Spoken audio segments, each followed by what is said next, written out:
mystery of the pinecone.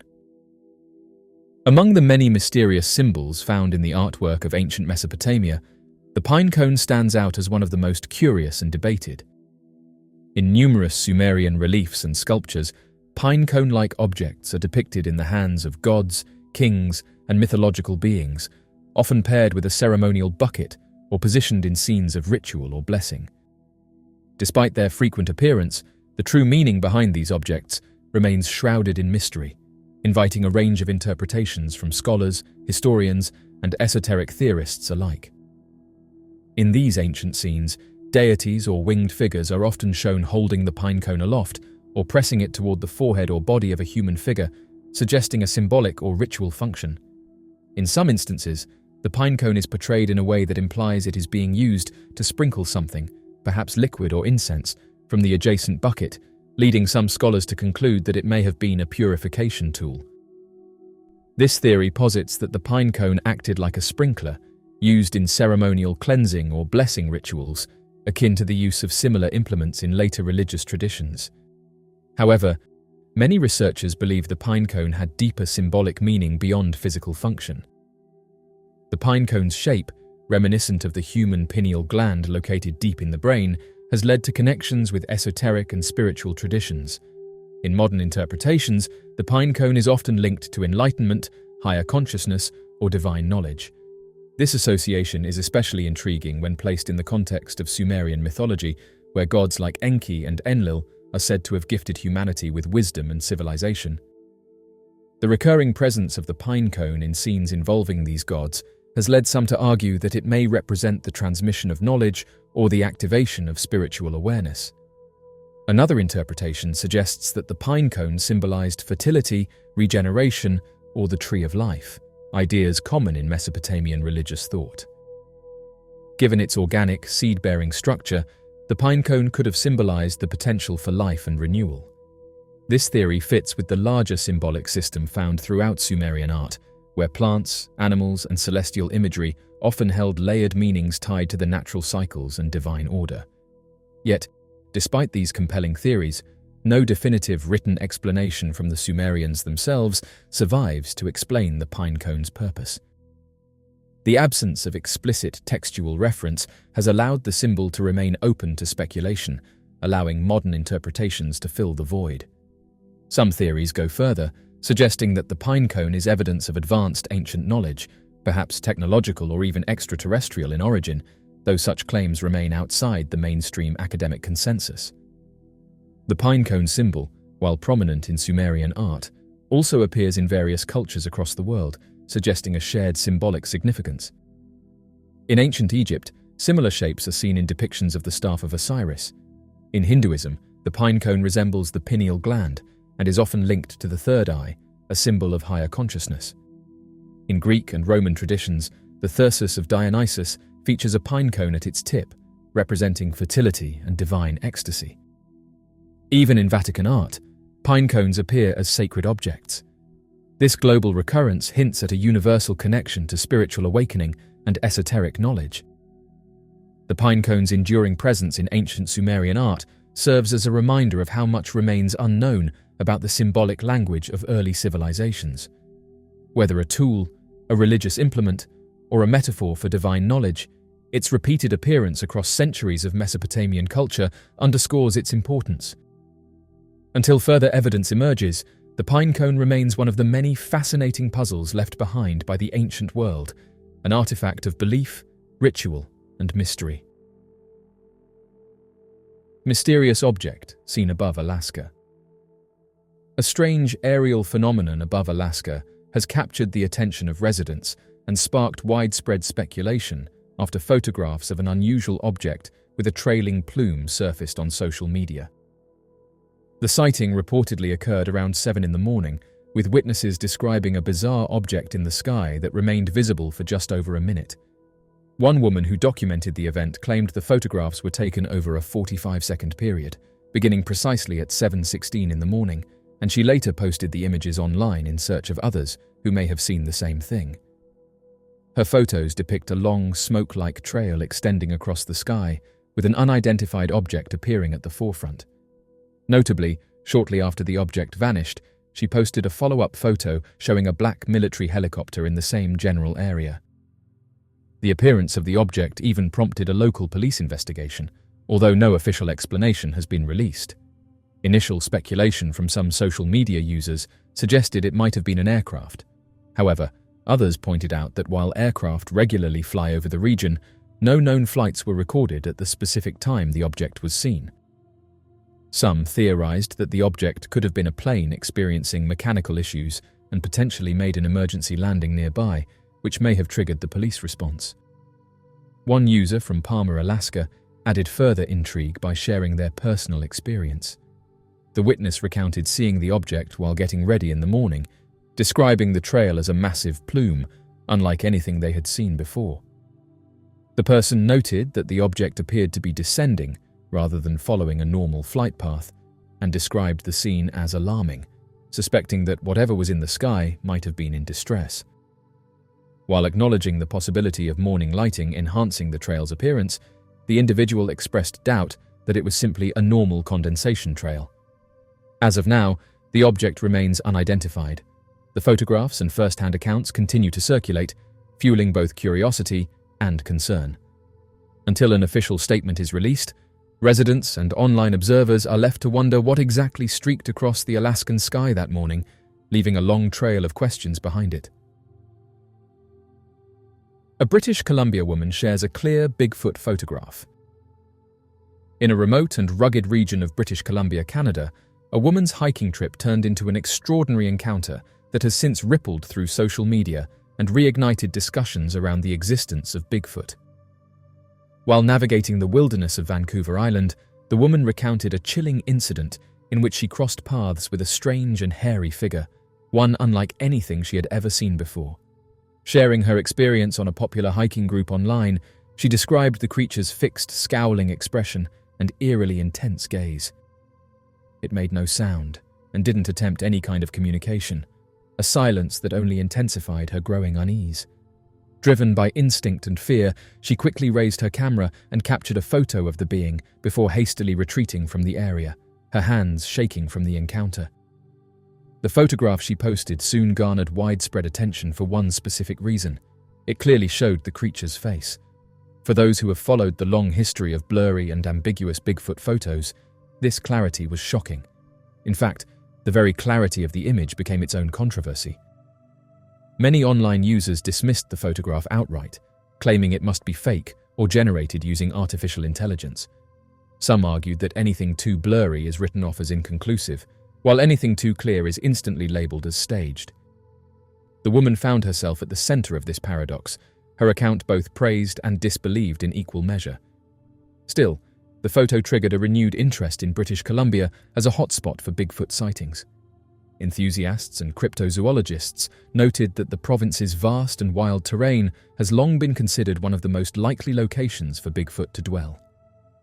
The forests of British Columbia, rich with thick foliage, high mountains and deep valleys, offer an ideal sanctuary for a reclusive creature to exist away from human interference. The sheer scale of uninhabited land allows for natural cover, making elusive sightings all the more possible. The woman's encounter is not isolated.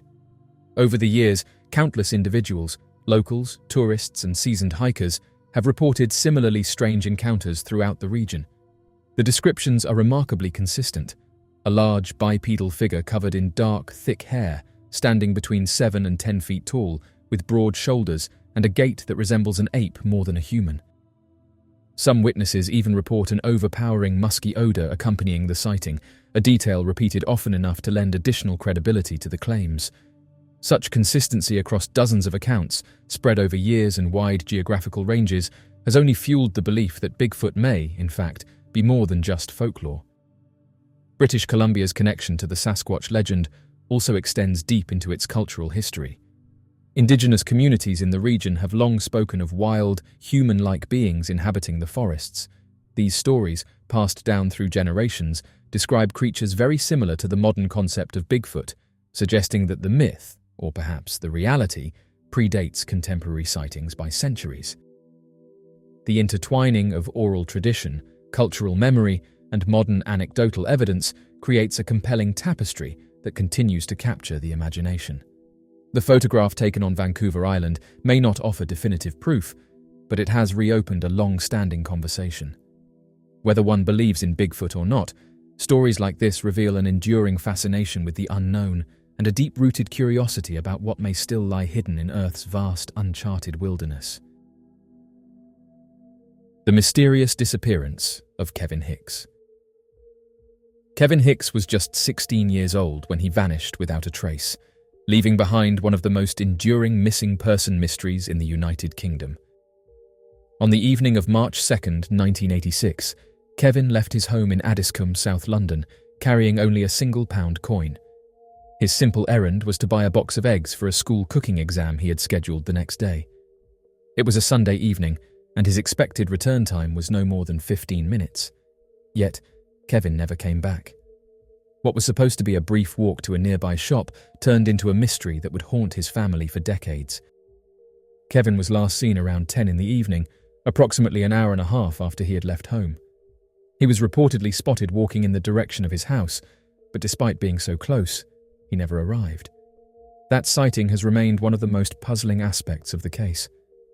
Why he was still out so late, and what he may have done during that time window, are questions that continue to trouble investigators and family alike.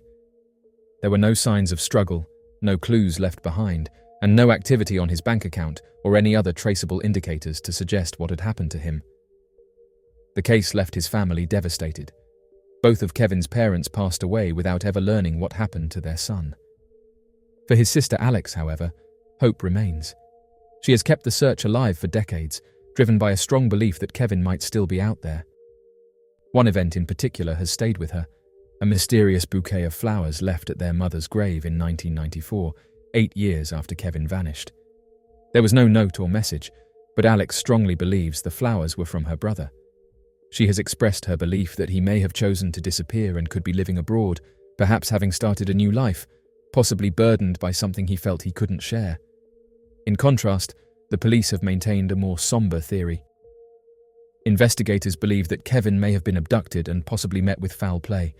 The lack of evidence has hindered any definitive conclusions, but the Metropolitan Police have kept the case open, periodically re-examining the circumstances and following up on any new leads that emerge.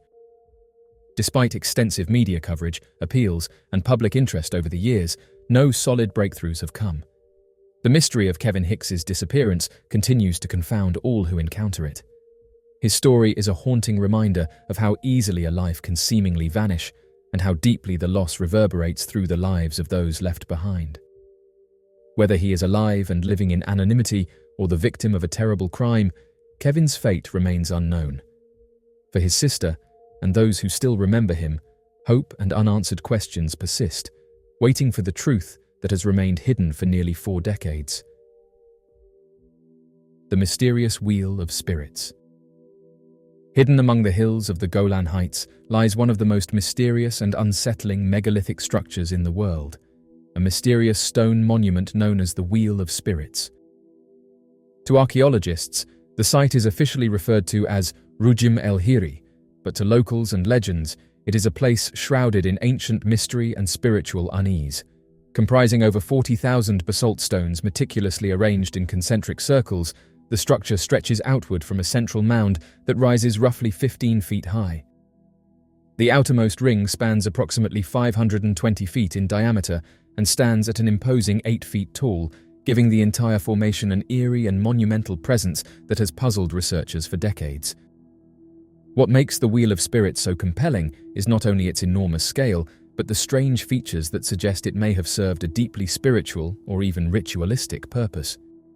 While theories about its function range from an astronomical calendar to a burial ground, one archaeologist, Rami Arav, proposed a far more chilling interpretation.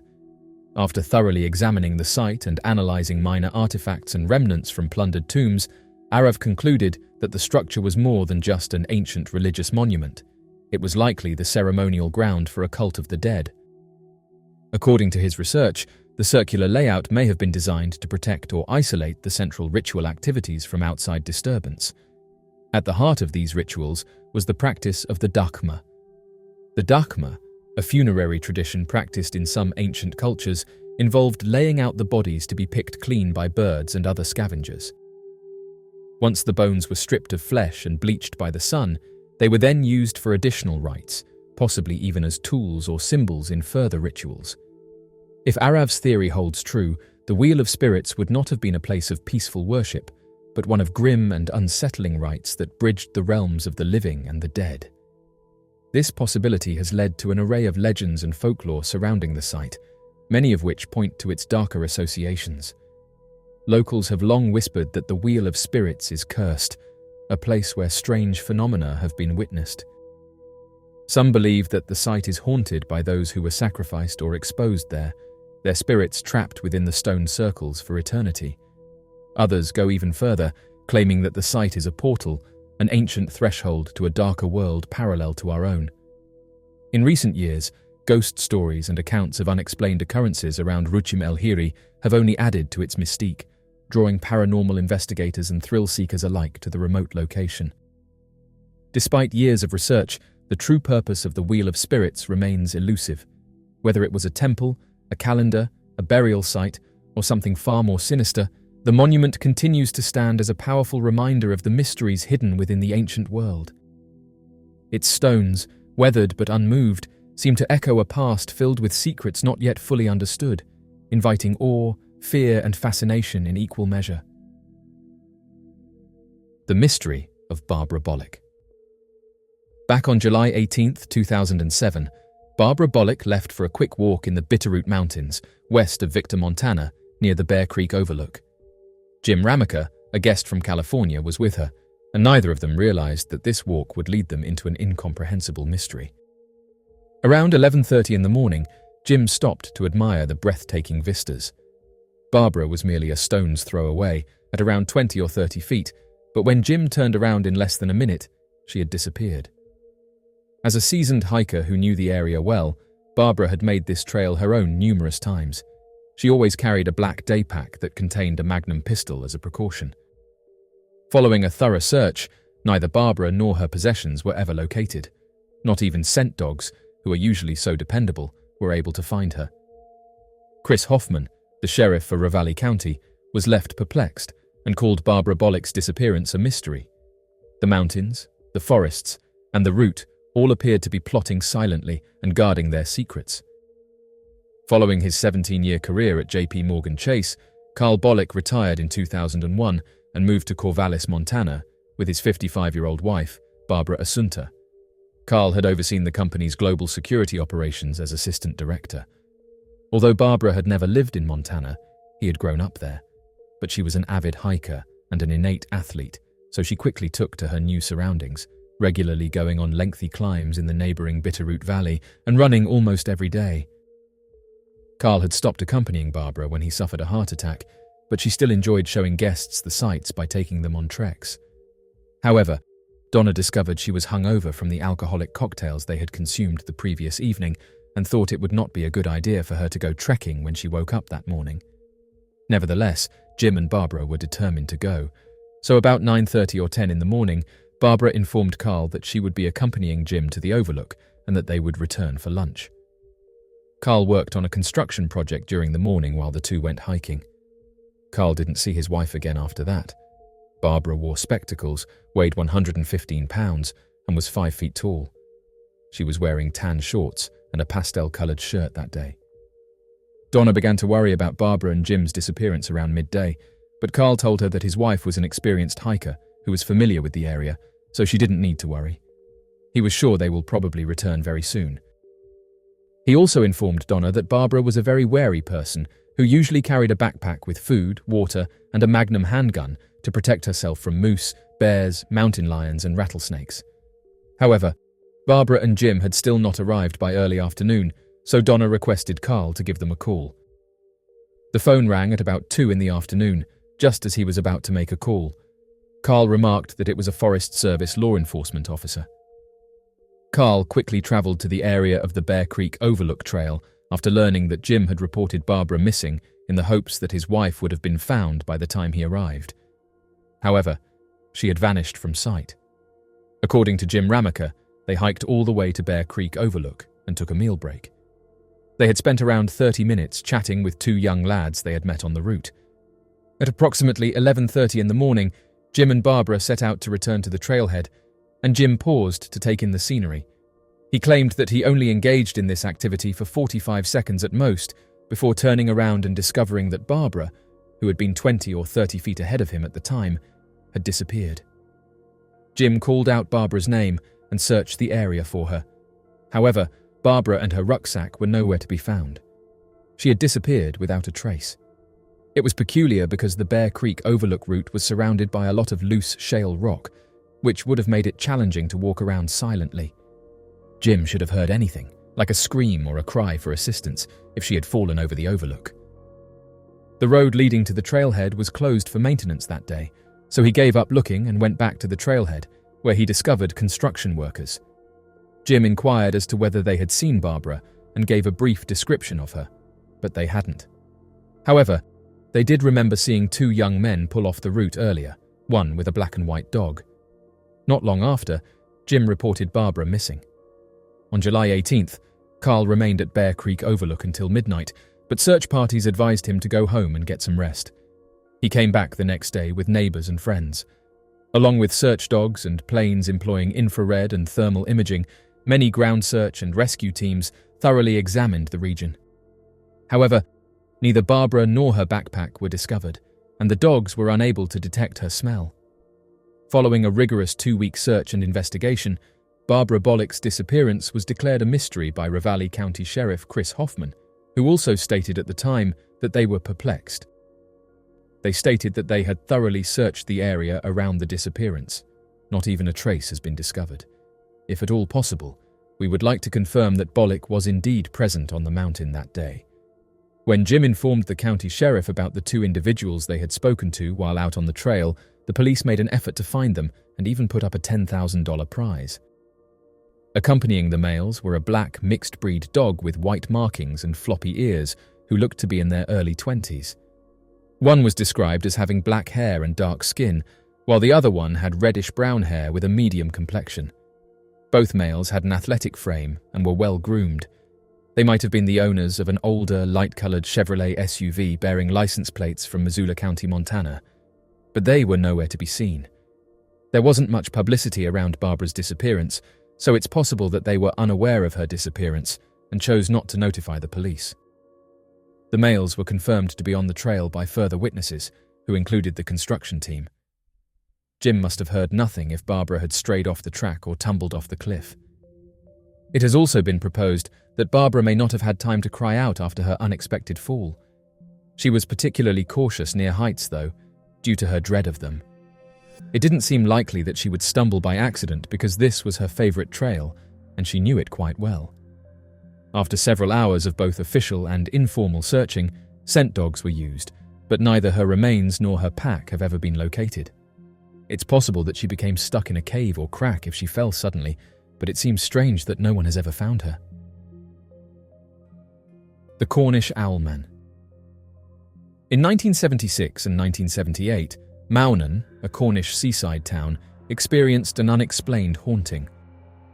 After reporting a winged creature in the neighborhood churchyard, 2 adolescent girls stormed the local police station. The weird object that the girls had seen floating in the trees nearby had abruptly soared upward and disappeared, sending the 2 adolescents running screaming. The girls would also draw what they had seen, and although their drawings were rudimentary, they showed something considerably more evil than a simple bird. A creature that resembled a massive humanoid owl with blazing eyes, a broad mouth, and claws that resembled pincers. Its feathers were described as being either white or greyish. As soon as word of the meeting circulated, the creature was called Owlman, based on its looks, and due to the creature sharing characteristics with the Mothman of West Virginia. 2 other females who were camped close to the chapel saw the Owlman again. The creature appeared to have hissed horrifyingly this time before disappearing back up into the trees. The following morning, the Owlman was spotted once more. The monster was now hiding among the woods near a cliff, and as additional girls discovered it, it disappeared upward once more. One of the Owlman's last observations was in June 1978, when a lone girl witnessed what appeared to be the devil disappear up into the trees near the church. Not 1, not 2, but 3 girls, who were also French, saw the beast again in August. Once again, it was observing them from a tall tree branch before disappearing above, and after that, there were no more reports of the Owlman. One noteworthy detail in several purported witness accounts of the Owlman is that it had legs that bent backward, resembling actual birds' legs. It would be difficult, if not impossible, to fake this with a basic outfit. It would also be challenging, though not impossible, to pull off the so-called luminous eyes, and if there was no costume involved, it might have been an animatronic replica. Though the peak of Owlman sightings occurred in the late 1970s, reports have continued sporadically over the years. A little-known sighting happened in 1989. A young man named Gavin reported seeing a man-bird with a ghastly face near the church, rekindling interest in the legend. More recently, in 1995, a tourist named Jane Greenwood claimed to have seen a similar creature. These contemporary sightings, while less frequent, keep the legend alive and ensure that the Owlman remains a topic of interest and speculation. The story of the Owlman of Cornwall serves as a reminder of the power of folklore and the human penchant for seeking out mysteries in the shadows of our understanding. The Owlman of Cornwall, with its haunting appearance and mysterious origins, continues to captivate the imagination of both locals and cryptid enthusiasts worldwide. The mystery of ex-paratrooper Gilbert Gilman from Olympic National Park. On Saturday, June 24, 2006, Gilbert Gilman, aged 47, took a quick stroll around Washington's Olympic National Park, but he never came back. Instead of taking a strenuous climb that day, he decided to take advantage of the opportunity to capture some photographs in the park by heading to the Staircase Rapid Loop Trail start in the national park. He carried no knapsack, and he wore light clothing and shoes. After leaving his automobile at the Staircase Ranger Station and having a quick conversation with Park Ranger Sanny Lustig, Gilman vanished from sight. After a thorough 10-day search, Gil was nowhere to be found. Nothing in the region has turned up to support his disappearance in 17 years. Greying brown hair and brown eyes, Gilman stood at 5'7" and weighed between 155 and 165 pounds. On the day of the excursion to the Olympic National Park, he was dressed in a bright blue and green Hawaiian shirt, khaki pants or shorts, sandals, and prescription sunglasses. He was a former paratrooper in the United States Army and a tough, smart guy. He got 2 Bronze Stars for his combat service with the 82nd Airborne and served in Panama, East Africa, and Israel. Gil held degrees from the Solvay Business School in Brussels, Union College in New York, and the London School of Economics. He has held positions in counter-terrorism and counterintelligence while serving as a military interrogator in Iraq. He was proficient in Arabic, Russian, and Chinese and spent a year working in Iraq as a civilian contractor. Prior to moving to Washington State in 2004 to oversee Sandy Matheson's congressional campaign, Gilbert was employed by the United Nations in New York. Sandy Matheson is the director of the state's Department of Retirement Systems. From April 2005, he served as Matheson's deputy director of the Retirement Systems Department, assisting her on state and federal pension matters. On June 24, 2006, Park Ranger Sanny Lustig noticed Gil with a camera but no backpack. Sanny stated that they went outside to see what was going on because they really hear the music playing in the car. Located in a lowland old-growth forest, the Staircase region of Olympic National Park is 30 minutes outside of Hoodsport. It serves as the starting point for the North Fork Skokomish River Trail, which is a lovely place for hiking and, for day hikers, the start of the Staircase Rapids Loop. It also houses a campground and a temporary ranger station. Walkers can stroll the 2-mile, largely level Staircase Rapid Loops Trail beneath the 300 and 400-year-old Douglas firs, western hemlocks, and western red cedars. The trail meanders through the forest, past ferns and mossy trees, as it follows the North Fork Skokomish River. A massive fallen cedar can be reached via a spur trail. Constructed in 2013, a suspension bridge spans the river, providing a view of the rapids. Since the new bridge was constructed much higher to accommodate the area's spring runoff, the original bridge washed out in 1998 due to excessive water. Hikers can continue to Flapjack Lakes on the North Fork Skokomish River Trail, which is about a 15-mile round-trip hike. The following day, Sunday, June 25th, 2006, Gil was scheduled to go with Sandy Matheson to a meeting in Spokane, Washington, following his departure for the park. Upon his initial failure to meet Sandy as scheduled, Gilman was declared missing by the authorities. His 2005 Ford Thunderbird convertible was found near the Staircase Ranger Station, where Park Ranger Sanny Lustig last saw him on June 24, 2006, a few days after he was reported missing.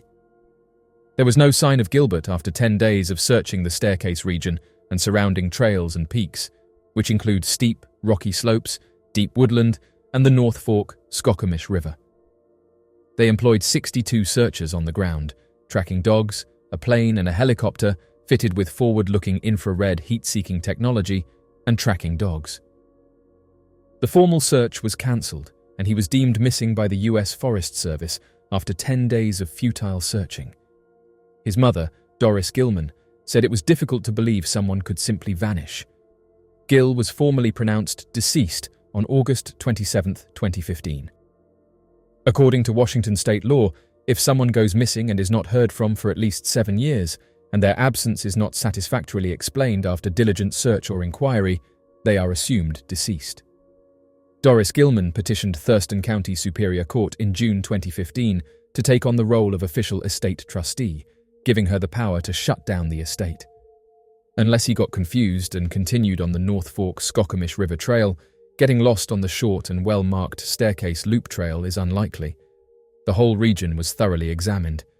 There have been other instances of people going missing during hikes in the Staircase area. 2 hikers who had been walking in the Staircase area in the 1980s were reported missing. They were never located. Over the ensuing years, a few speculations regarding Gilbert surfaced in a number of TV programs. Gilman led a mysterious life and had previously worked on top-secret military intelligence assignments. Gilman's mother thinks he might have chosen to join the US government as a spy and vanished as a result. The mystery of Dr. McRogen. After working in Wisconsin, Dr. McRogen returned to Indiana to work in the emergency department of St. Joseph Regional Medical Center in Mishawaka. Jim set off at approximately 8:30 in the morning on March 14, 2014, with 3 trekking companions to complete the 9-mile trek to the Eisman Hut and Camp Hale. The camp is made up of several huts tucked away in the mountains that are meant to act as hikers' or campers' temporary homes. Originally constructed as a mountain warfare training ground and home to the 10th Mountain Division, the property dates back to the 1940s. The group broke for a rest at around 10 in the morning, when they were still around 5 miles from the hut. Jim made the decision to walk ahead of the group, and his friends anticipated that they would catch up with him along the way. Jim disappeared after hiking on his own and leaving the others behind. It was late afternoon on March 14th when the remaining members of the gang arrived at the Eisman Hut and McRogen was nowhere to be found. He vanished from view forever. The hikers informed the Vail Department of Public Safety and the Eagle Valley Sheriff's Department by 5:30 in the afternoon. Over a region of 18 square miles, a rescue operation was launched. The authorities were not too concerned because McRogen had plenty of supplies, including food, water, and warm clothes. In addition, he was using the boots that came with the snowboard and was carrying a split snowboard, a snowboard that splits lengthwise, as well as skins and other gear from Confluence Kayaks in Denver. McRogen's cell phone rang once the day he vanished, but it stopped working after that. Teams of searchers using snowmobiles, foot patrols, and 3 helicopters from the National Guard's high-altitude aviation training site located in neighboring Gypsum, Colorado, combed the area over the course of the following 3 days. However, on Tuesday, March 18th, inclement weather compelled the search to be halted. Together, crews had put about 1,000 hours looking for McRogen. Despite snow in the region, which would have indicated if someone was hiking or skiing off-path, a 5-day search turned up no signs of him. 20 days later, on April 3, 2014, a group of backcountry skiers discovered McRogen's body approximately 4.5 kilometers from the path, close to the Booth Falls region and east of the Eisman Hut.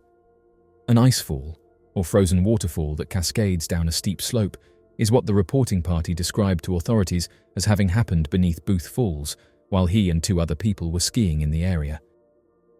The body was found lying on top of an ice sheet in the fall below Booth Falls. He was discovered without a coat, gloves, or most oddly, boots. He was only wearing his helmet.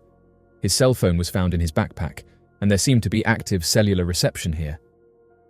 Although Jim's boots were never found, his snowboard was discovered close by. According to Eagle County Coroner Cara Bettis, James McRogen passed away on April 7, 2014, due to a variety of injuries, including a broken femur, injuries to his left side of the chest, and head trauma, according to Eagle County Coroner Cara Bettis. He was declared deceased. The mystery of the Devil's Tramping Ground. In the dense woods of North Carolina, just 10 miles west of Silver City, lies one of the state's most enduring mysteries, a barren circle of scorched earth known ominously as the Devil's Tramping Ground. This peculiar site, spanning approximately 40 feet in diameter, has long baffled both locals and scientists alike. The circle is perfectly formed, oddly symmetrical, and strikingly devoid of any plant life. No grass grows within it, no weeds sprout, and no trees dare root. Even more strangely, anything left in the center of the circle is said to be mysteriously moved by morning, as if something unseen refuses to allow foreign objects to remain in its path. Local folklore offers a chilling explanation. For generations, North Carolina residents have believed the site to be cursed, haunted by the devil himself. According to legend, each night the devil rises from the depths and paces this circle in anger, contemplating his next evil deed. His relentless pacing is said to scorch the earth beneath his feet, preventing anything from ever growing there. People have reported seeing a dark, shadowy figure stalking the site, and some claim to hear footsteps or whispering voices on moonless nights. These stories, passed down through word of mouth for over a century, have earned the spot its sinister name, the Devil's Tramping Ground. Despite its folkloric roots, the site has also attracted the attention of the scientific community. Intrigued by the unnatural barrenness of the soil, the North Carolina State Department of Agriculture conducted extensive tests over the years to identify any natural cause for the anomaly. Their researchers considered several possibilities, including poor nutrient content, high levels of salt, toxic contaminants, or even insect infestation. However, none of these theories held up under scrutiny. In fact, results revealed that the soil within the circle should be more than capable of supporting plant life. Its composition matched fertile soil found elsewhere in the region. Yet for reasons that remain elusive, nothing will grow. The mystery deepens with the soil's appearance. The earth within the circle is blackened and densely compacted, as though subjected to continuous unnatural pressure. It resembles a well-trodden path, yet no consistent human or animal traffic has been observed to justify such wear. Many paranormal investigators have camped overnight at the site in hopes of catching a glimpse of whatever force might be responsible. Cameras have been set up, and overnight vigils have been kept, but no conclusive evidence has ever surfaced to explain the phenomenon. While visitors report feelings of unease and odd occurrences, such as malfunctioning electronics or strange animal behavior, there has been no definitive proof of anything otherworldly. Today, the Devil's Tramping Ground remains a mysterious piece of North Carolina folklore and one of the state's most visited supernatural locations. With its blend of local legend, unexplained science, and eerie atmosphere, it continues to capture the imagination of all who hear its story. Whether a supernatural hotspot or an unsolved natural oddity, the Devil's Tramping Ground stands as a chilling reminder that not every mystery is meant to be unraveled. A small farming town in Fernald, Ohio, happens to be the location of one of the strangest mysteries. For years, the town's main employer was the Feed Materials Production Center, also known as the National Lead of Ohio. The public had been unaware that the Department of Energy had owned the National Lead of Ohio. It was one of the only plants in the US that had secretly processed uranium for nuclear weapons from the 1950s to the 1980s. Many employees, including Harry Easterling, believed they were working in a safe environment. However, the secretive company faced a major scandal in 1984 when a factory accident caused massive amounts of radioactive smoke to be released into the atmosphere. The accident led to an investigation that revealed that the National Lead of Ohio had released more than 200 tons of radioactive dust into the air and water sources in the local area. Perhaps the most mysterious aspect of this story surrounded employee Dave Box, whose family believes he was taken out because he was about to reveal the truth about the company just a few months before the accident. Dave was a pipe fitter whose job it was to inspect and maintain the factory's equipment. His co-worker, Harry Easterling, believes Dave knew what the company was up to from conversations they had. On the day of his passing, a witness saw Dave walking towards Plant 4, although he had been assigned to Plant 8. That was the last time anyone saw Dave alive. That morning, a furnace operator assigned to Plant 6 informed his supervisor that there was a mysterious, sticky residue covering the casings in his oven. The supervisor dismissed this and found nothing wrong. It was his co-worker, Harry, who later reported Dave missing. Plant records showed that at approximately 5 in the morning, the temperature of the furnace in Plant 6 had dropped by about 28 degrees, suggesting that a foreign object had been dumped in. A worker also found what looked to be a bone on the furnace. After the sheriff's department had been called into the plant, one employee found a set of keys in the waste material that belonged to Dave's car. What was strange about this is his co-worker had seen his keys in Dave's toolbox at around 7 in the morning, 2 hours after the foreign object had been dropped into the furnace, yet were then somehow found in the furnace. If this is true, it suggests that someone had taken Dave's life and then threw his keys into the furnace as a cover-up. His family, and multiple former National Lead of Ohio employees, believe he was lowered into the furnace and perished because he knew too much. If something other than the official story happened to Dave, it will probably never be revealed unless someone comes forward. Unfortunately, his family will have to live with this mystery until then. Former NASA engineer reveals huge objects have been photographed close to Saturn. Dr. Norman Berggren, a former NASA engineer and esteemed scientist, made waves in both scientific and UFO communities with his provocative claims regarding unidentified flying objects in our solar system. Berggren, who had a distinguished career working on projects like the Voyager missions, became known for his assertion that UFOs have taken a particular interest in Saturn's rings. According to Berggren, these mysterious objects have been captured on numerous occasions lurking close to the planet, engaging in activities that suggest they are far more than mere space debris. His claims, detailed in his 1986 book, The Ringmakers of Saturn, continue to fuel debates about the possibility of extraterrestrial life and the hidden truths within our solar system. In The Ringmakers of Saturn, Berggren detailed his analysis of photographs taken by the Voyager spacecraft. He claimed to have identified large cylindrical objects, sometimes miles in length, within Saturn's rings. These objects, according to Berggren, exhibited behaviors that suggested they were not natural satellites or space rocks, but rather something far more complex and possibly artificial. Dr. Berggren's most startling claim is that these cylindrical objects, which he dubbed ringmakers, are responsible for the formation and maintenance of Saturn's rings. He suggested that these objects were not only massive in scale, but also demonstrated intelligent control over their movements and activities. The objects appeared to be interacting with the rings, possibly harvesting material or even creating the rings themselves. According to Berggren, these UFOs had been observed near Saturn for years, often hiding within the dense rings where they could go unnoticed by casual observers. He posited that the UFOs were drawing energy from the rings or the planet itself, a theory that intrigued many within the UFO community. The notion that extraterrestrial beings or technologies might be using the rings for purposes beyond human understanding was both thrilling and unsettling. Berggren's claims were based on his meticulous analysis of the Voyager images, where he identified anomalies that he believed could not be explained by natural processes alone. The cylindrical objects, he argued, were too large and moved too purposefully to be random debris. Instead, they seemed to be massive constructs of unknown origin, possibly extraterrestrial spacecraft or devices. Despite the scientific community's reluctance to embrace his theories, Berggren's work found a receptive audience among UFO enthusiasts and those who believe in the existence of extraterrestrial life. His background as a NASA engineer gave his claims a veneer of credibility, and the idea that advanced alien civilizations could be interacting with Saturn's rings captivated the imagination of many. Sandra Hughes' disappearance. Sandra Johnson Hughes disappeared into the Sierra National Forest, located on the western slope of central Sierra Nevada in central California. She was last seen entering the Johnson Meadows on July 4, 2020.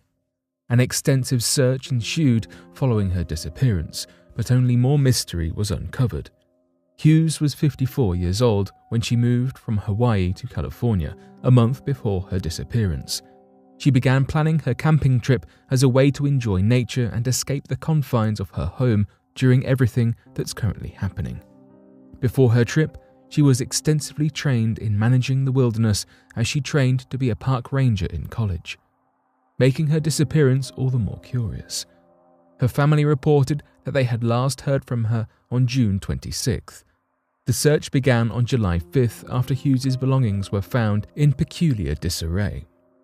Her niece posted a call for help on Facebook, encouraging others to help search for her aunt, stating that her campsite was found with her belongings and was quite disheveled. Things were thrown about all over, almost as if her car and belongings had been emptied out carelessly. Furthermore, her niece claimed that she would never leave her campsite a mess. Even a piece of litter on the ground would bother her.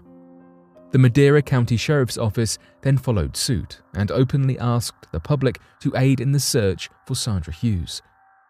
Hughes was described as someone who liked to move around a lot. She had no children and was twice divorced, giving her the ability to uproot at a whim and live largely without restraint. There was a peculiar encounter on July 4th. It was reported that a group of hikers came in contact with Hughes.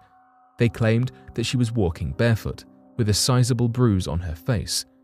The hikers were rightfully concerned and offered her help, to which she declined.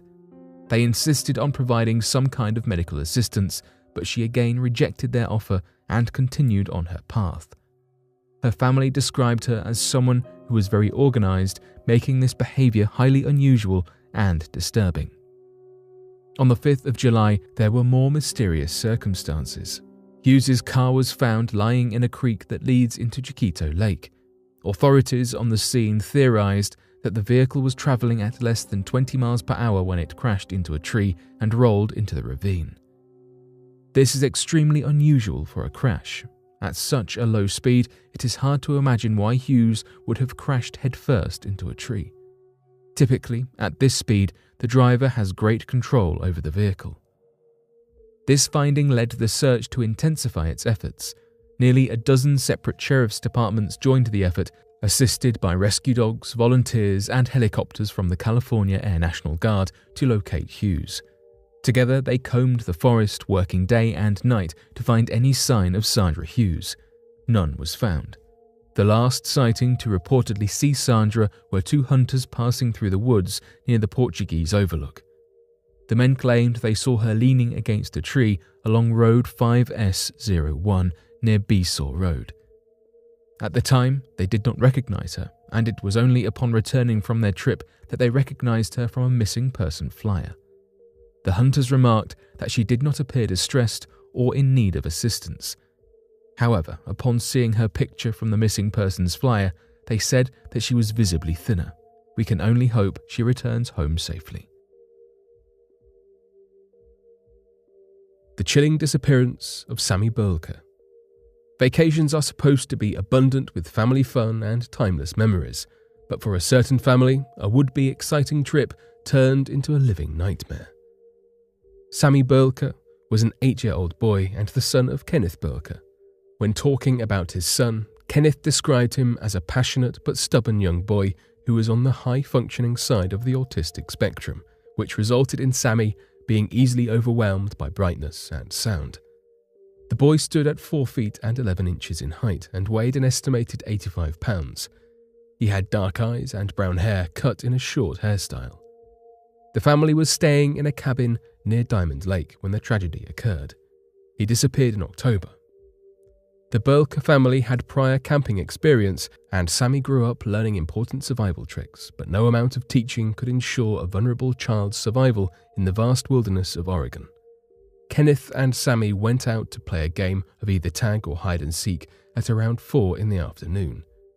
The reason for this roadside game is unknown, and Kenneth's motives have since been suspected as impure. The father and child played until Sammy spotted a radiant shade of yellow peeking out from the ground, believing it to be gold. Due to the autumn period, it was already getting dark, and Kenneth wanted to go to their cabin, heading off to the cinder slope where they had been playing moments prior. As Kenneth Burka went to his car, he assumed his son would follow, but he did not. Instead, Sammy vehemently refused to leave or even step off the cinder slope and began running away from his father when he tried to chase after him. It is assumed that Sammy believed Kenneth was just playing with him. After the fact, Kenneth stated, "I never caught up with him, and at that point, he disappeared over the top somewhere, and I lost him." After Sammy's disappearance was reported, over 200 people helped with the area's search for the boy, travelling and combing a total area of 4,000 acres. An entire week passed by with trained dogs and even the use of helicopters, but it was to no avail. Never again would Sammy be seen by anyone. Kenneth's story has been criticised by police and speculators alike. It seems suspicious that a young autistic boy seemed to suddenly run from his father and disappear in plain sight by running straight into the wilderness without any other witnesses. However, no proof of foul play was ever discovered. The eruption of Mount Nyiragongo volcano in the Democratic Republic of Congo commenced on the morning of Saturday, May 22, 2021. Lava gushed into neighbouring towns from fissures in the southern side of the volcano, leading to catastrophic consequences. As per media reports, the eruption claimed the lives of at least 31 individuals by May 26th, and according to the Ministry of Communications of the Democratic Republic of Congo, a staggering 232,433 people were evacuated from the affected region. This incident marks the first major eruption of Mount Nyiragongo since 2002, when 245 people lost their lives and over 120,000 were rendered homeless. The aftermath illustrates the gravity of the situation, emphasizing the critical need for disaster preparedness and comprehensive response strategies in the region. Oddly enough, just moments before this volcano erupted, someone posted a mysterious photograph showing a green laser going directly into the volcano. The individual conveyed his deep-seated captivation with Mount Nyiragongo, a live stratovolcano nestled in the Virunga Mountains, as the driving force behind his journey to the Congo. Located in the heart of Virunga National Park, the volcano is renowned for its volatile nature and the captivating ever-present lava lake, which never fails to mesmerize onlookers. The photographer indicated that the primary objective encompassed the documentation of this extraordinary geological wonder, intending to encapsulate the unbridled magnificence and force of nature in its purest and most fundamental state. Navigating the challenging route, which meandered through thick vegetation and rough landscapes, posed a formidable task. However, his unwavering resolve and profound dedication to his work propelled him forward. He remained steadfast in his conviction that the gratification of beholding Mount Nyiragongo's magnificent display would justify the strenuous expedition. After a prolonged journey, diligently navigating their path toward the volcano, he conveyed the news that, at last, he and his team had successfully arrived at their designated destination. They were met with a truly awe-inspiring sight. As he gazed through the viewfinder of his camera, a peculiar sight captured his attention. As his eyes scanned the surroundings, meticulously observing every detail, he noticed something strange. A vivid and radiant green laser beam, whose source remained mysterious and distant, was observed piercing into the core of the volcano. This captivating sight stirred curiosity and fascination among the onlookers, prompting a deep interest in the potential implications of such an occurrence. The individual swiftly made precise adjustments to his camera settings, displaying unwavering resolve in his quest to immortalize this unexplainable occurrence. The verdant laser beam added a mystical aura to the volcanic landscape, enveloping the entire crater in an unsettling luminescence. While capturing the radiant green laser on camera, a feeling of disquiet gradually descended upon the mountainous terrain. Beneath his feet, the earth trembled with a menacing intensity, while the fiery lake bellowed a thunderous response. The guides became increasingly alarmed as a sense of panic permeated their ranks, prompting the team to swiftly discern the unmistakable indicators of an approaching volcanic eruption. Following the volcanic eruption, several days passed before the settling of the dust allowed the man to deeply contemplate the unfolding of events. Amidst the aftermath, he found himself introspectively analyzing the sequence of occurrences, seeking to gain a better understanding of what happened. His collection of images, which encompassed not only the puzzling emerald laser, but also various other visuals, had endured through the tumultuous events. These photos continued to serve as a poignant and unsettling memento of the perplexing sequence of events that had transpired before the sudden outburst. The individuals who encountered the visuals were bewildered by the existence of the emerald laser, finding themselves incapable of elucidating its source or objective. The appearance of the green laser left them puzzled and unable to provide any rationale or explanation for its presence. There were various speculations regarding the possible cause of the event. Some suggested that it might have resulted from a natural occurrence triggered by the volcano's extreme heat and pressure. Others considered alternative theories, proposing that it could have originated from an aircraft or a source directly positioned over the volcano. The diverse range of opinions stemmed from the lack of concrete evidence to validate any particular explanation. These conjectures prompted discussions encompassing a wide array of possibilities, reflecting the complexity of the situation. The eruption of the volcano in the Democratic Republic of Congo had devastating consequences, with lava spreading into nearby towns as a result of fissures on the volcano's southern side. Mount Nyiragongo is an exceptional geological marvel, as it stands out as one of the rare volcanoes worldwide that is home to a consistently active lava lake, harboring significant quantities of molten lava within its volcanic crater. Situated within the Virunga supersite, Mount Nyiragongo is part of a chain of volcanoes involved in an international partnership known for advocating for unrestricted access to geophysical satellite data and analysis to aid in mitigating the risks associated with natural disasters. This distinctive feature of the volcano, coupled with its participation in the Virunga supersite, underscores its significance in the realm of earth sciences and disaster management. NASA's Earth Applied Sciences Disasters Program area has been actively engaged in monitoring the volcanic eruption, using Earth-observing data and providing support for efforts related to risk reduction, response, and recovery. In response to a formal request for assistance from Geoscience Australia on behalf of Rwanda, the program is actively involved in conducting interferometric analysis of ESA Sentinel-1 satellite data and monitoring methane emissions, which have been recently observed at Lake Kivu. The active volcanoes scattered across the globe have always captivated the attention and interest of scientists, explorers, and inquisitive onlookers, drawing them to witness the mesmerizing displays of intense volcanic activity. However, beyond the dramatic scenes of billowing smoke and flowing molten lava lies an additional layer of fascination: the enigmatic phenomena and luminous apparitions that have been sighted in the vicinity of these geological marvels.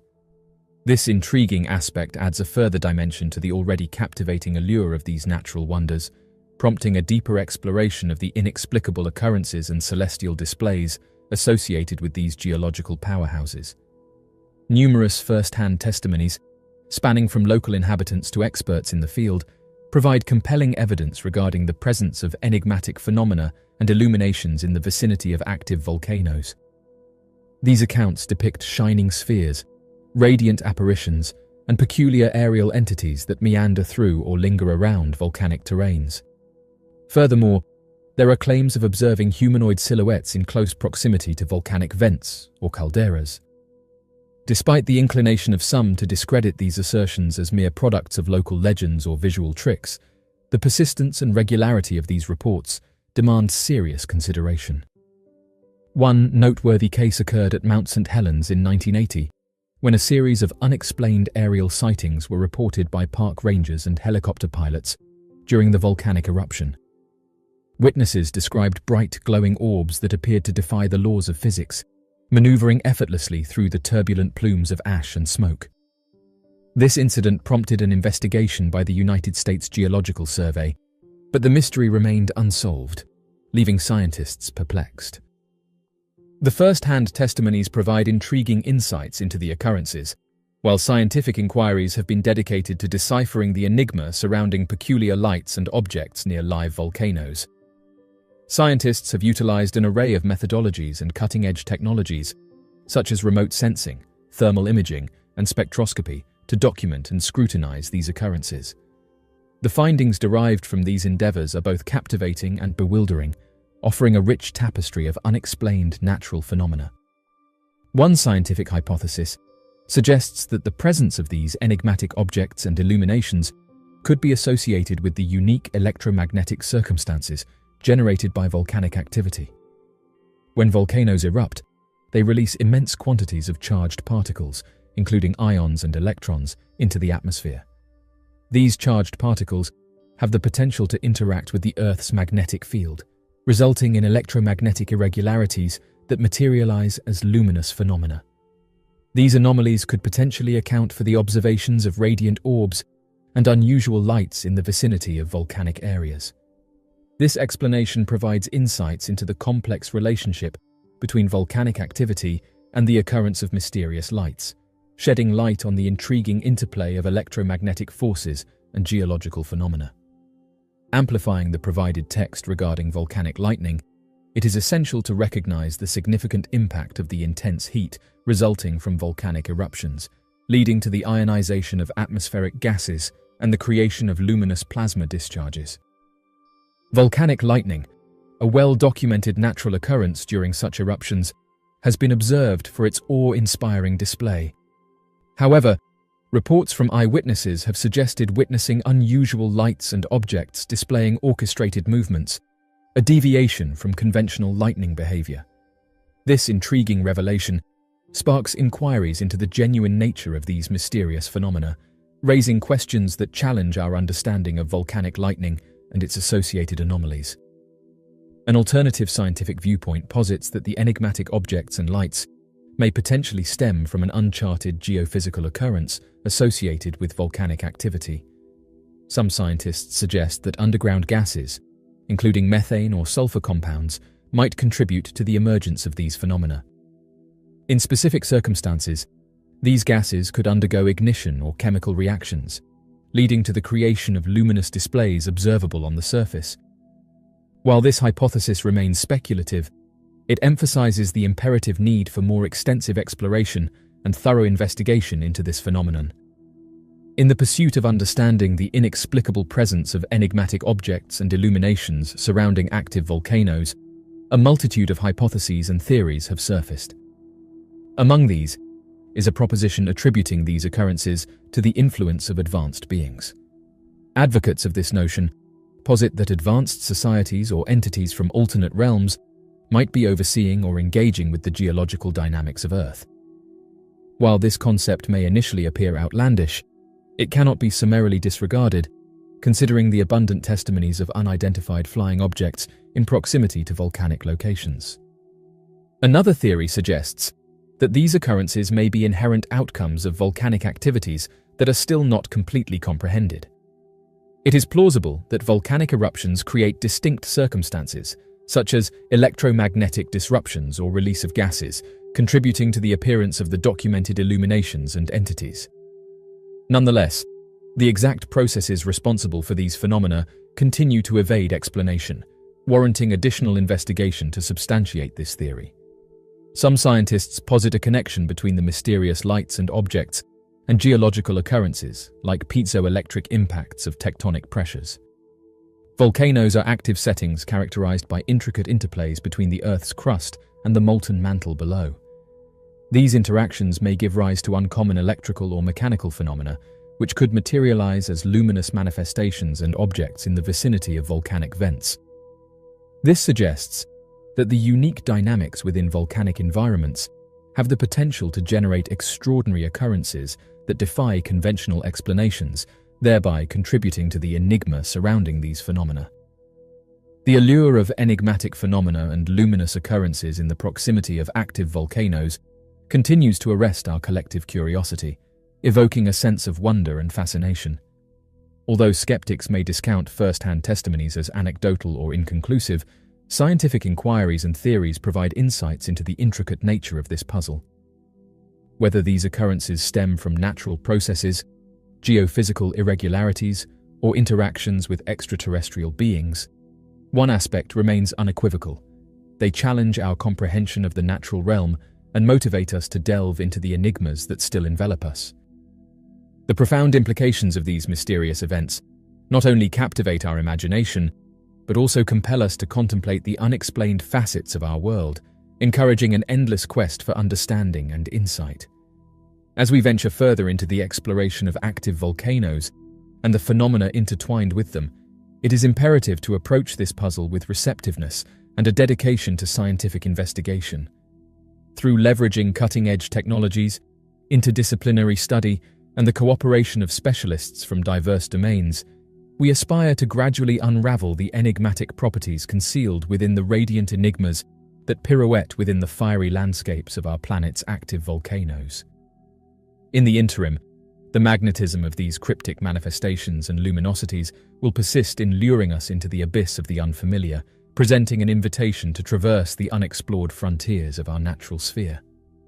This process aligns with the comprehensive exploration of active volcanoes, delving deeply into the scientific, geographical, and geological aspects, enriching our understanding of these captivating features. In the quiet town of Santa Juana, Chile, nestled amidst rolling hills and pristine landscapes, an event occurred that would forever alter the lives of its residents and baffle the world at large. On a serene morning, a disc-shaped object landed on top of a hill along Ruta de la Madera, a road that meandered through the picturesque countryside. The actions of one man who stopped traffic to investigate this enigmatic occurrence would set in motion a series of events that would captivate locals and the imagination of people worldwide. It was a crisp and clear morning, when the residents of Santa Juana awoke to a sight they could scarcely believe. On a hill overlooking Ruta de la Madera, a disc-shaped object, gleaming with an otherworldly iridescence, had touched down. Eyewitnesses described the object as hovering just above the ground, seemingly defying gravity. News of the unusual occurrence spread rapidly through the small town, and before long, a gathering of curious onlookers began to form along the road, their attention fixated on the mysterious object perched atop the hill. Among the bystanders was a man named Alejandro Reyes. As he observed the growing crowd and the increasing excitement, he couldn't shake the feeling that something strange was going on. It was at this point that people started to point at the object and question what it was. With unwavering resolve driven by a deep-seated sense of inquisitiveness and a genuine care for the welfare of his community, Alejandro made the conscious choice to take proactive action. He strongly advised other drivers to keep their composure, providing clear instructions to remain inside their vehicles and keep a safe distance from the uncommon occurrence taking place on the hillside. He emphasized the importance of maintaining a neutral demeanor and cautioned them to exercise caution and diligence in response to the mysterious object. According to a resident in the area, the object reportedly touched down on the hill within an hour, as they mentioned that they had passed by the same area just 30 minutes before in the opposite direction and had not noticed anything unusual at that time. One user submitted a detailed account of the event on social media. They said the following: "The sight was like something out of a science fiction movie, a surreal experience that has been etched into my memory forever. It was a crisp, cloudless morning, the sun just beginning to paint the sky, when I saw the disc-shaped object touch down on the summit of a hill that overlooked the winding Ruta de la Madera. The object gleamed with an otherworldly iridescence, casting a mesmerizing light that seemed to dance across its smooth, metallic surface. From my vantage point, the object appeared relatively large, roughly the size of a small car, with a perfectly symmetrical saucer-like shape. Its edges were rounded, and it sat effortlessly on the hill, hovering just above the ground, as though defying the very laws of gravity. The disc's metallic surface was unblemished, devoid of any visible seams, joints, or markings. It seemed to be crafted from a material that was unlike anything I had ever seen. The color, if one could call it that, was an enigmatic blend of silvery grey and iridescent hues. There was an inexplicable sense of tranquility in the air, as if the very atmosphere held its breath in awe of this enigmatic visitor, and it was a moment suspended in time, a convergence of the ordinary and the extraordinary. a testament to the boundless mysteries that the universe has yet to reveal. As I stood there, gazing in wonder and amazement at the disc-shaped object, I couldn't help but wonder about its origin and purpose. Everyone who saw the object was shocked, and the silence that enveloped the hill was broken only by the whispers of the wind and the distant hum of nature awakening to the dawn. Right now, we still question what landed on that hill and whether it will return. Many of us have no idea what unfolded that day, and I don't think we will ever get an answer." End quote. The arrival of the disc-shaped craft on Ruta de la Madeira in Santa Juana continues to perplex onlookers, and due to the incident taking place in 2016, there are gaps in the available information. The mysterious nature of this event has left many bewildered and searching for answers. Some members of the community reported witnessing the object beginning to levitate above the hill before swiftly departing on the opposite side, rendering it invisible to the onlookers. Conversely, a separate group claimed that the authorities instructed individuals to evacuate the vicinity. These varied eyewitness accounts resulted in contrasting perspectives on the event. The incident has sparked a widespread discussion, with speculation and theories emerging as people strive to comprehend the unusual occurrence from different vantage points. Alejandro Reyes's choice to halt the flow of traffic and thoroughly examine the mysterious aircraft highlighted the extraordinary ability of regular individuals to face the unfamiliar and motivate others to follow suit. The occurrences that transpired on the slope continue to baffle investigators, serving as a compelling reminder of the enigmatic nature of unidentified flying objects. This enigma underscores the vast realm of the unexplored when it comes to these inexplicable aerial phenomena. Mountains, with their towering peaks and remote, pristine landscapes, have long been associated with awe-inspiring beauty and a sense of wonder. But throughout history, these majestic natural wonders have also been the backdrop for countless UFO sightings, stirring intrigue and sparking debates about the existence of extraterrestrial life and their interest in our planet. In various mountainous regions worldwide, there have been multiple accounts from reliable sources, such as hikers, pilots, and mountaineers, reporting the observation of unidentified flying objects over the course of several years. These testimonies, which defy conventional interpretations, have contributed to a substantial body of evidence suggesting the existence of such phenomena. One compelling account comes from a group of mountaineers scaling the Himalayas in Nepal. In the early hours of a cold morning, they observed a series of luminous orbs dancing above the peaks. These orbs displayed erratic flight patterns and incredible speeds, leaving the mountaineers in awe of the spectacle. Such sightings are not unique to the Himalayas. UFOs have been reported above mountain ranges in various countries, including the Rockies in the United States and the Andes in South America. The appearance of unidentified flying objects hovering above mountainous regions has sparked a wide array of theories and conjectures regarding their intentions and source. Numerous individuals propose that these observations serve as proof of highly sophisticated technology, potentially originating from extraterrestrial beings. UFOs are believed to operate in defiance of the principles of physics, executing maneuvers and attaining velocities that surpass the capabilities of human-engineered aircraft. This enigmatic phenomenon has led to extensive discussions and investigations, stirring curiosity about the prospect of life beyond Earth and the existence of advanced civilizations in the universe. Another hypothesis suggests that mountains might carry a specific importance for visitors from outer space. These natural formations, frequently located in remote and uninhabited areas, may offer optimal sites for observing, researching, or potentially engaging with our planet.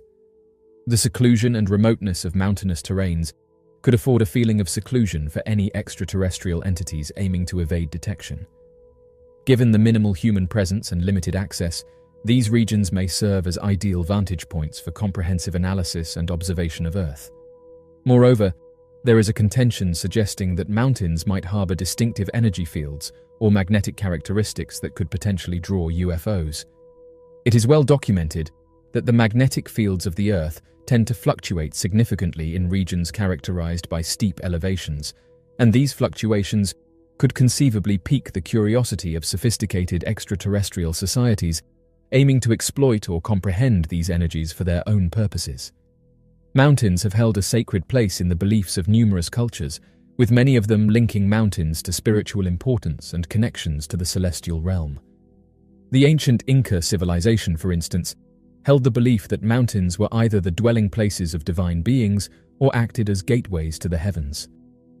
Exploring the intriguing notion of whether these spiritual convictions have any foundation in real encounters with extraterrestrial entities adds a layer of mystery and fascination to the enduring allure of these revered natural formations. In recent times, the occurrence of unidentified flying objects hovering over mountainous regions has garnered significant attention from the global scientific and research communities.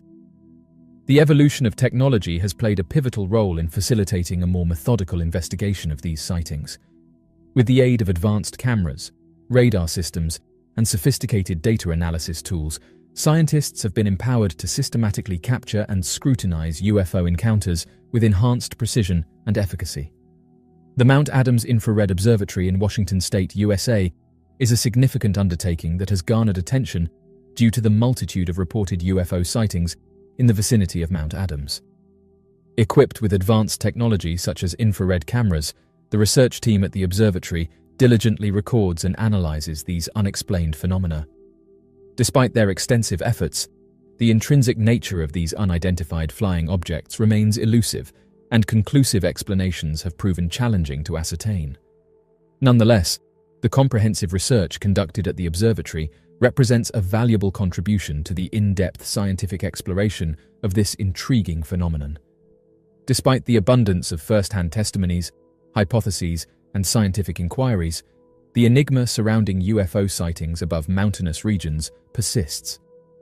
This phenomenon continues to provoke profound questions regarding the existence of extraterrestrial life, their fascination with our planet, and the enigmatic facets of the universe. The enduring intrigue and curiosity it fuels underscore the enduring quest for understanding in this realm of exploration.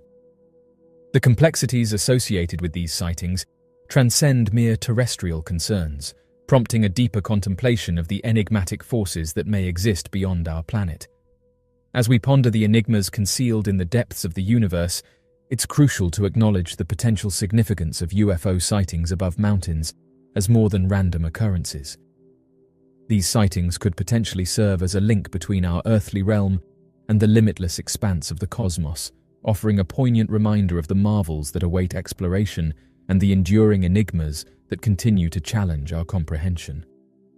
Whether these encounters signify manifestations of advanced technological capabilities, extraterrestrial inquisitiveness, or something yet unexplored, they intriguingly remind us of the vastness of the universe and the multitude of marvels that await discovery by humanity.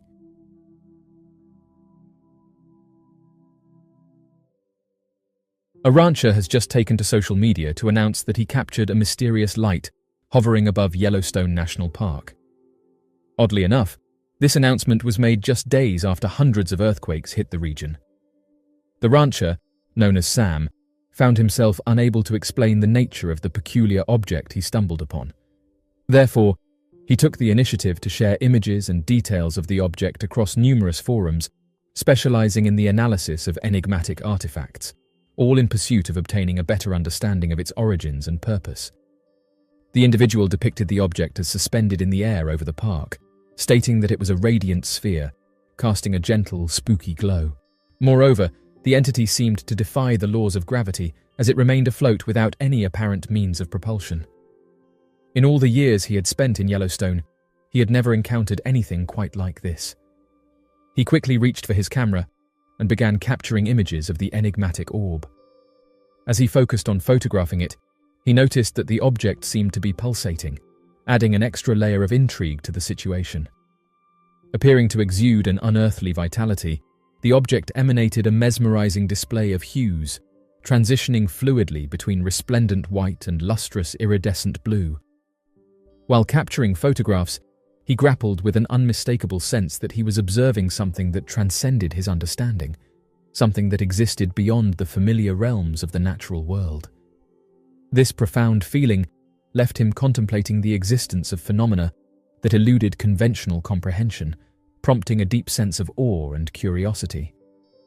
Before he could contemplate the source of the luminous sphere anymore, he was told by a friend that earthquakes were hitting the area, and although he couldn't feel them, he found it odd that the object appeared just moments before the earthquakes hit. Despite the persistent trembling of the ground beneath him, the man remained resolute in his mission. With unwavering determination, he directed his camera towards the radiant object, capturing its brilliance as it seemingly responded to the seismic upheaval by increasing in luminosity.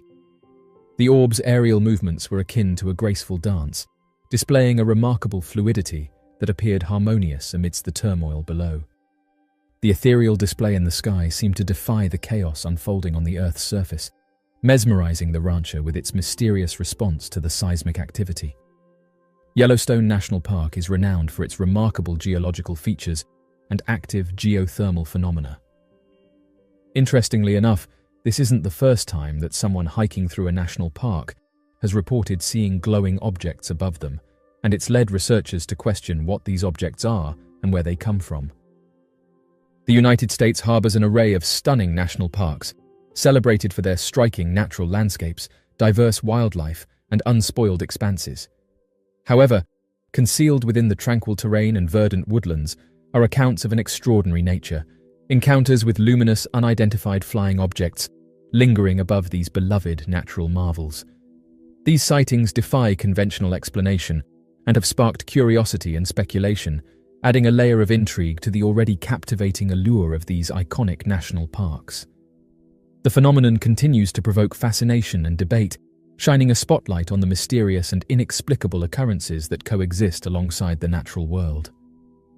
Over the years, various national parks across the United States have witnessed numerous reports of glowing objects, captivating the imagination of park rangers, visitors, and UFO enthusiasts alike. From the towering peaks of the Rocky Mountains in Colorado to the dense forests of the Smoky Mountains in Tennessee, these reports share a common thread: anomalies that appear to defy the laws of physics and human understanding. One notable example can be found at Yellowstone National Park in Wyoming, where numerous visitors have recounted witnessing luminous orbs suspended over the park's renowned geysers and hot springs. These orbs exude an ethereal radiance that casts an enchanting glow upon the park's geothermal marvels. Certain observers have managed to document these occurrences using cameras, thereby providing concrete evidence of this enigmatic phenomenon. This unexplained display continues to captivate and intrigue both tourists and researchers, prompting in-depth investigations to decipher the mysteries surrounding these otherworldly manifestations. In the expansive expanse of the Great Smoky Mountains National Park, numerous visitors have recounted their experiences of observing luminous, unidentified flying objects maneuvering gracefully above the thick foliage of the forest.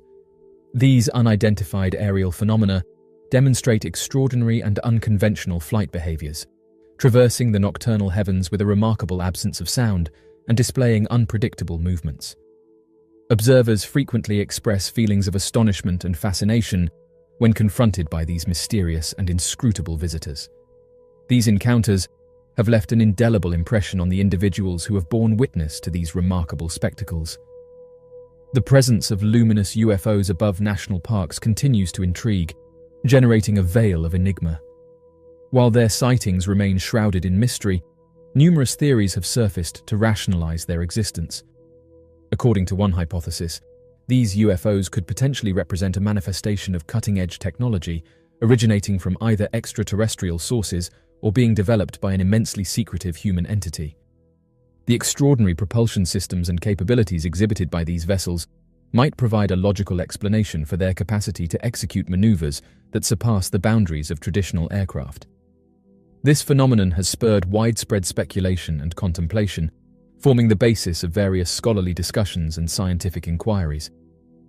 Another perspective proposes that the luminous UFOs may potentially represent manifestations of unexplained natural occurrences. Supporters of this viewpoint speculate about the existence of life forms based on plasma or unusual atmospheric anomalies that could give rise to these glowing phenomena. Although this perspective is purely theoretical, it highlights the extensive gaps in our comprehension of natural phenomena. It has been suggested that UFO sightings might involve extraterrestrial entities engaging in scientific research or investigations of the Earth's ecosystems, potentially motivated by a desire to monitor the environmental well-being of the planet. National parks, with their distinct and varied ecosystems, may be of significant interest to any advanced civilization or beings from beyond our planet seeking to comprehend the biodiversity of Earth. The occurrence of luminous unidentified flying objects above national parks sparks compelling inquiries regarding the implications of such sightings. Assuming the authenticity of these phenomena, it indicates an inclination that advanced beings or entities from distant realms have displayed an attentiveness toward the natural splendors of our planet.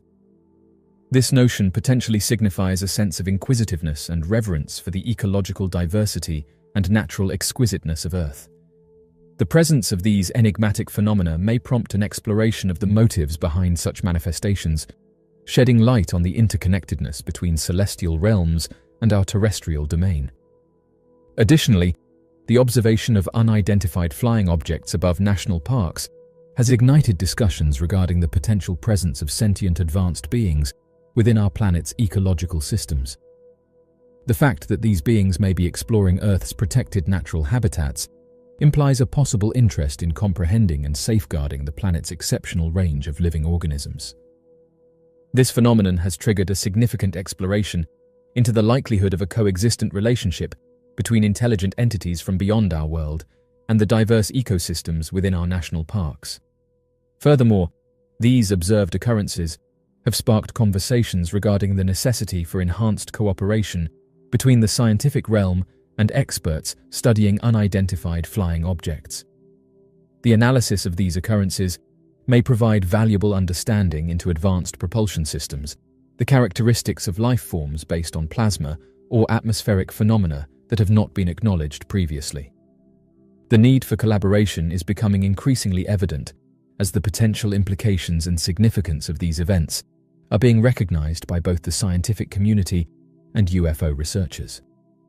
The phenomenon of illuminated unidentified flying objects spotted over national parks in the United States continues to be an intriguing and deeply mysterious subject in contemporary times. Despite some individuals rejecting these occurrences as fraudulent fabrications or tricks of the eye, the testimonies provided by reputable observers and the presence of photographic proof give rise to inquiries that necessitate extensive investigation. The compelling nature of these sightings warrants a thorough and rigorous exploration to unravel the enigma that surrounds them.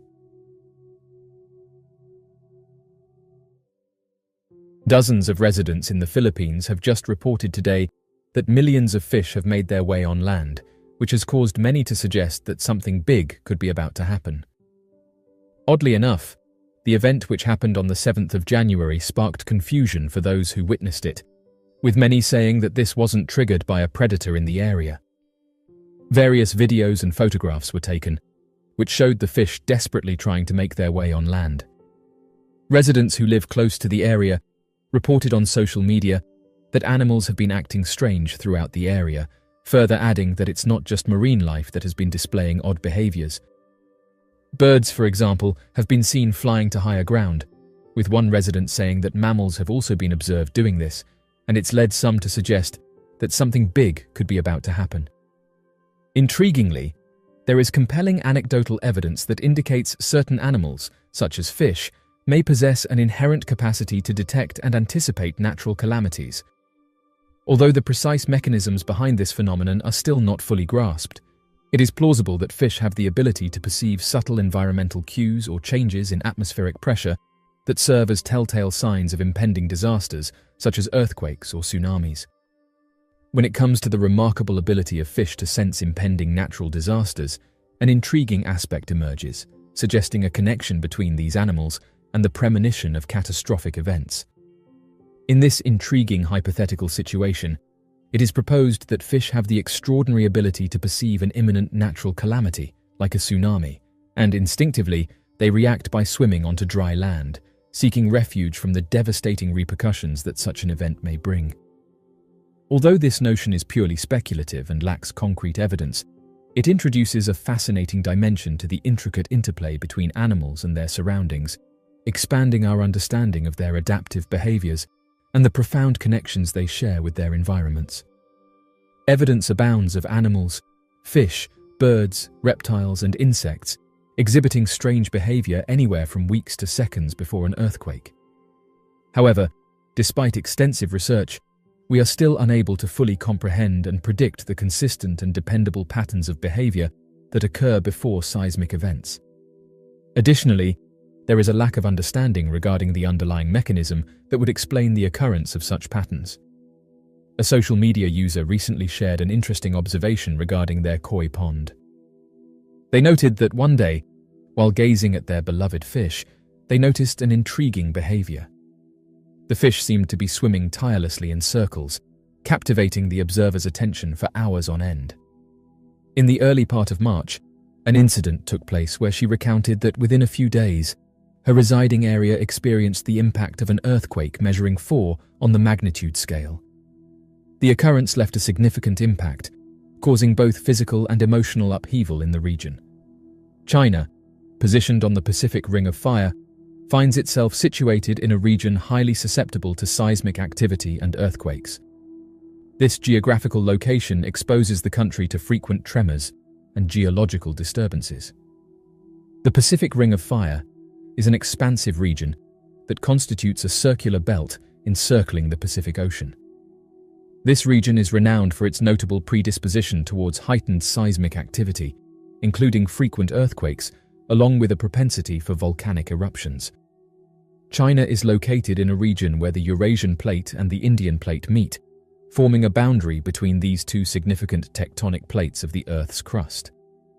This geological position makes China highly susceptible to seismic activity and geological phenomena. The convergence and impact of these two tectonic plates have given rise to an intricate network of fault lines that traverse across China, giving way to a recurrent occurrence of seismic events. Yes, earthquakes occur frequently in China.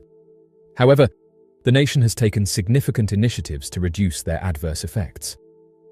The measures implemented to mitigate the impact of earthquakes encompass a variety of strategies.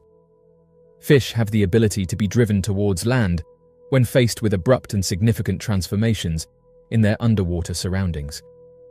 These environmental disruptions, such as sudden fluctuations in water temperature, levels of oxygen, or the density of pollutants, can create inhospitable conditions in their aquatic habitats. Consequently, fish may opt to temporarily inhabit land as a strategy to cope with and adjust to these modified circumstances. This adaptation allows them to find temporary refuge and seek a more suitable environment until their original habitats stabilize. In these cases, venturing onto land becomes a survival mechanism for fish, enabling them to navigate and respond effectively to the challenging alterations in their aquatic ecosystems. When faced with rising temperatures that result in a lack of oxygen or the rapid growth of harmful algal blooms in aquatic ecosystems, fish may resort to migrating to land for short periods. This migration is driven by an urgent necessity to adapt and survive the increasingly deteriorating conditions in their aquatic habitats.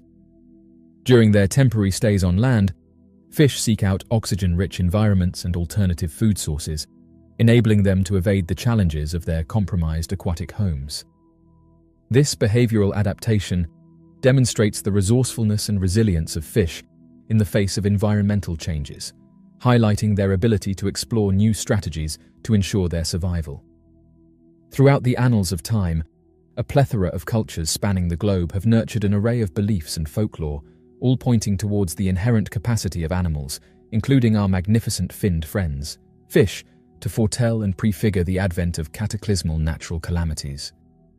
Passed down from generation to generation, these captivating tales depict fish behaving in a peculiar and unorthodox manner, swiftly evacuating their usual habitats, or exhibiting anomalous behavior preceding the arrival of destructive tsunamis or earth-shattering earthquakes. Such anecdotes have sparked an insatiable curiosity, prompting numerous inquiries into the potential existence of a highly refined and startlingly perceptive sixth sense bestowed upon fish, enabling them to sense danger before it happens. In order to delve into the topic of fish sensing natural disasters, it is crucial to explore the remarkable sensory adaptations that fish have undergone throughout their evolution. These adaptations serve as their survival tools in the aquatic environments they inhabit.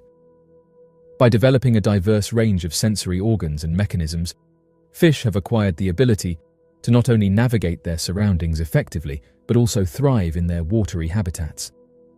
These sensory modalities encompass various facets such as sight, hearing, taste, smell, and a unique sensory system known as the lateral line. The lateral line system not only detects vibrations, but also monitors water movement, enabling fish to perceive and respond to their surroundings with great precision and sensitivity. One widely accepted hypothesis posits that fish may be capable of detecting variations in environmental conditions that are linked to natural calamities through their sensory organs. To illustrate, modifications in the chemical composition, pressure, temperature, or the shifting of tectonic plates prior to an earthquake might conceivably elicit behavioral reactions in fish. This ability to perceive impending disasters could potentially serve as a survival mechanism for these aquatic creatures, enabling them to react and adapt to their changing surroundings. Anecdotal observations of fish displaying abnormal behavior prior to natural disasters have sparked speculation regarding their capacity to detect imminent events. These reports frequently depict fish leaping out of the water or swimming erratically in shallow regions shortly before a significant seismic occurrence or a tsunami. Although intriguing, anecdotal evidence is restricted due to its subjective nature and the absence of organized data collection. Expanding on this topic in a comprehensive manner, it is important to delve deeper into the reasons behind these observed behaviors. While scientific research has yet to provide concrete evidence supporting the notion that fish possess a sixth sense for imminent natural disasters, some theories have emerged to shed light on this phenomenon. There is a notable case that revolves around the devastating 2004 Indian Ocean tsunami. This natural disaster triggered a series of observations made by local fishermen residing in different coastal areas. Remarkably, these fishermen reported an unusual surge in fish activity and restlessness in the days preceding the catastrophic event. The intriguing nature of these accounts has subsequently prompted retrospective studies to explore the possibility of utilizing fish behavior as a potential early warning indicator for tsunamis and earthquakes. These investigations aim to delve deeper into the relationship between fish behavior and seismic activities, thereby enriching our understanding of the mechanisms that occur prior to such calamities. Ongoing scientific research continues to delve into the fascinating subject of how fish sense natural disasters. The findings obtained from numerous studies have been both supportive and contradictory, adding complexity to our understanding. It has been suggested by some studies that fish do exhibit changes in their behavior when exposed to environmental cues linked to seismic activity. The analysis of this captivating phenomenon has taken scientists on a journey of exploration, seeking to uncover the intricate ways in which fish interact with their environment. According to a study published in 2013 in the prestigious journal Bulletin of the Seismological Society of America, findings revealed that goldfish, when exposed to simulated seismic waves, exhibited heightened swimming activity and displayed alterations in their positioning within an enclosed tank. This research serves as compelling evidence, suggesting that fish possess the capacity to respond to seismic vibrations. However, it is important to note that this study does not conclusively establish their ability to predict earthquakes. By closely examining the effects of seismic activity on goldfish, these experiments shed light on the potential sensitivity of aquatic organisms to the subtle movements occurring beneath the Earth's surface. Numerous research studies have been carried out on various fish species, such as tilapia, catfish, and others, in order to investigate their response to changes in environmental factors like water temperature, pressure, and other related parameters. The results of these studies have revealed interesting findings, indicating that fish possess the ability to detect even the slightest alterations in their surrounding environment. This implies that fish exhibit a remarkable sensitivity towards their surroundings and have the capability to adapt and react accordingly. The reason behind this peculiar conduct remains a mystery. China is a country that has regularly experienced earthquakes, prompting speculation about whether animals, particularly sheep, could possess an innate ability to sense these seismic events. The occurrence of earthquakes in China has been well documented, leading many to question if there could be an unexplored connection between animal behavior and natural disasters. In ancient Greece, dating back to 373 BC, we can find the earliest record of peculiar animal behavior preceding a major earthquake. This intriguing observation sheds light on the connection between seismic activity and the response of animal species. According to reports, prior to a devastating earthquake, various animals such as rats, weasels, snakes, and centipedes abandoned their habitats and sought refuge. There is a wealth of anecdotal evidence suggesting that various animals, including mammals, fish, birds, reptiles, and insects, display peculiar behavior in the period leading up to an earthquake. Several decades ago in China, a prediction was made regarding earthquakes, taking into account not only the occurrence of small tremors, but also the unusual behavior of animals. During the occurrence of the primary earthquake, numerous individuals made the deliberate decision to spend the night outdoors, away from the confinements of their homes. This strategic choice ultimately proved to be beneficial, as it enabled them to evade the extensive devastation that ensued. Typically, this kind of seismic activity does not result in significant earthquakes, and unfortunately, many earthquakes occur without any preceding precursory events. This lack of precursors makes it challenging to predict when an earthquake might strike. For this particular reason, individuals become concerned when they witness animals displaying such behavior, leading residents to harbor apprehensions about the likelihood of a major earthquake striking the area in the upcoming days. The sight of animals acting unusually serves as an alarming sign, indicating an impending seismic event. Throughout history, there have been numerous reports and accounts documenting the peculiar behavior of animals prior to the occurrence of a destructive earthquake in a particular area. This phenomenon has persisted for centuries and continues to intrigue scientists and researchers. Several years ago, a group of scientists made an intriguing announcement, revealing that they had successfully captured and documented the behavior of wild animals in the period leading up to an earthquake. According to these researchers, this groundbreaking footage could potentially serve as tangible evidence of animals exhibiting unusual behavior just prior to seismic activities. The team specifically focused their studies on avian species inhabiting Peru. Fascinatingly, their observations indicated that several days preceding the occurrence of an earthquake, these perceptive birds would instinctively seek refuge, seeking shelter from potential danger. The research team further speculated that the animal's instinctive reaction of seeking cover might be connected to the presence of airborne ions, presenting a compelling avenue for further investigation and exploration. This revelation has opened up a captivating realm of potential research and could potentially contribute to the broader understanding of earthquake precursors and animal behavior.